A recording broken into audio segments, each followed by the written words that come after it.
Assalamualaikum warahmatullahi wabarakatuh. Selamat pagi dan salam sejahtera untuk kita semua. Pertama-tama saya ingin mengucapkan maaf yang sebesar-besarnya karena keterlambatan dalam mengumpulkan makalah metafisika ini. Saya juga mengucapkan terima kasih banyak kepada Bapak dosen yang sudah memberikan keringanan dan kesempatan untuk saya agar bisa mengumpulkan tugas makalah pada hari ini. Hari ini saya ingin mempresentasikan makalah saya. Kebetulan topik yang saya angkat ialah argumen keberadaan Tuhan. Jadi, metafisika ketuhanan ialah cabang filsafat yang menguji kebenaran rasional tentang keberadaan Tuhan. Tujuan utamanya ialah untuk memahami bagaimana pemikiran manusia dari era klasik hingga era modern menjelaskan dan membuktikan keberadaan ilahi secara logis. Argumen utama keberadaan Tuhan. Argumen kosmologis. Argumen kosmologis ialah konsep alam semesta bersifat terbatas dan memiliki awal, sehingga butuh sebab pertama atau first cause. Tokohnya ialah Thomas Aquinas atau unmoved mover dan kalam cosmological argument. Inti dari argumen ini ialah rantai sebab akibat tidak bisa mundur tanpa batas. Pasti ada pencipta yang transcendent. Yang kedua ialah argumen teologis. Argumen teologis ialah konsep keteraturan dan kompleksitas alam semesta menunjukkan adanya perancang yang cerdas atau intelligent designer.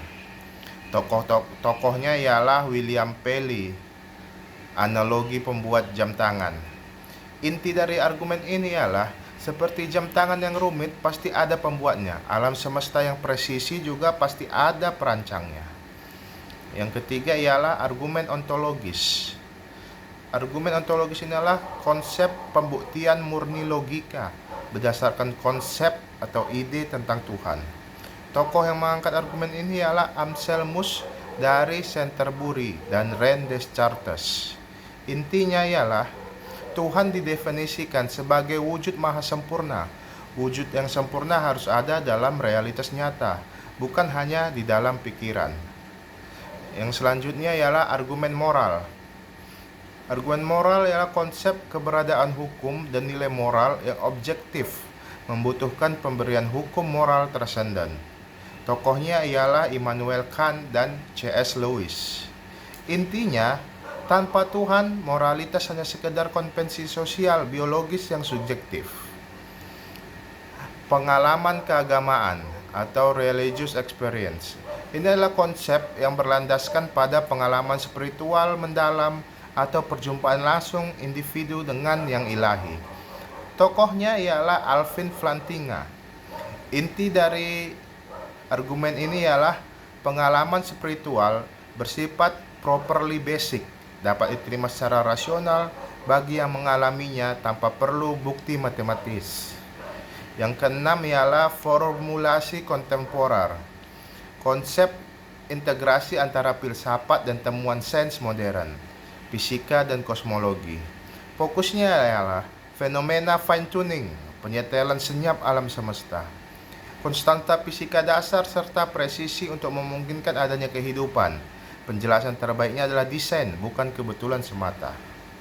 Jadi, kesimpulannya ialah pembuktian keberadaan Tuhan dalam filsafat tidak berlandaskan dogma semata, melainkan melalui deduksi logika, analisis alam semesta, kesadaran moral, dan pengalaman individu. Demikianlah presentasi yang bisa saya sampaikan. Saya ucapkan wassalamualaikum warahmatullahi wabarakatuh. Selamat pagi dan salam sejahtera untuk kita semua. Terima kasih banyak.